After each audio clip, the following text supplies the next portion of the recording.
may need just to move over a little way, ladies and gentlemen, because of the cars and bicycles coming down here. Just mind your back. Just be aware, that's all. That's great. Thank you very much.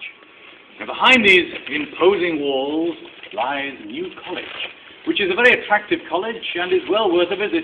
But, however attractive it is, ladies and gentlemen, we should perhaps remind ourselves that it was built on the site of a medieval plague pit. Members of the college have witnessed many inexplicable events, especially here and in the area of the college chapel. One night in 1962, a certain Dr. Lumsden, a fellow of the college and one of the country's finest organists, had been working late into the evening with some students in the chapel. He dismissed them for the night and began to clear up their books by himself. Now, did I say he was an organist? I can't remember. Probably. Anyway, he was an organist, and as an organist, he was used to working in some of the country's finest and perhaps most haunted cathedrals. He was on his way out, which meant that he had to walk through the darkness to the door.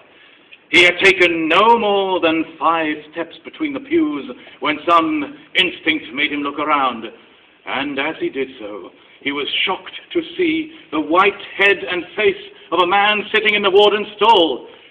Later, he said, it was not a blur of light, but a definite face with all the normal features. Its body must have been dark, because it was not visible in the pitch blackness of the chapel. I assumed it was in priestly or academic dress. It turned away, and I carried on walking. Then I realized what I had seen, and I ran all the way out of the chapel. I was terrified, and since that time, I have never been alone in the chapel after dark. Some other college members later tried to persuade me that what I had seen was the ghost of Warden Spooner, whose description certainly tallied with what I had seen, but I do not know who or what it was, and I have no rational explanation for it. Now, Warden Spooner, ladies and gentlemen, was famous not so much for the many improvements he made to the college, but for his charming spoonerisms. Now, a spoonerism is created by transposing the first letters of words. So, for instance, a well-oiled bicycle becomes a well-boiled icicle. Hilarious in Oxford, but no one else.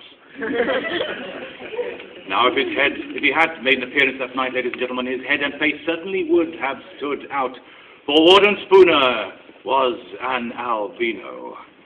But whether or not he did appear in front of Dr. Lumsden, one thing I can tell you, and that is that Dr. Lumsden is not the kind of man to have imagined or made up a ghost. How do I know this? Because I used to know Dr. Lumsden. For he was the principal of my college when I attended the Royal Scottish Academy of Music and Drama in Glasgow. He later went on to become the principal of the Royal College of Music in London and is now Sir David Lumsden. And as I'm sure you're all aware, ladies and gentlemen, knights of the realm simply cannot lie.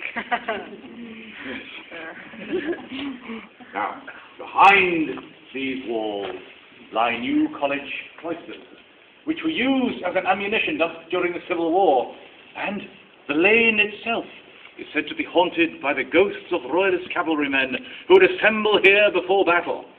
Yes, ladies and gentlemen, many years ago, these walls would have echoed to the sound of horses' hooves.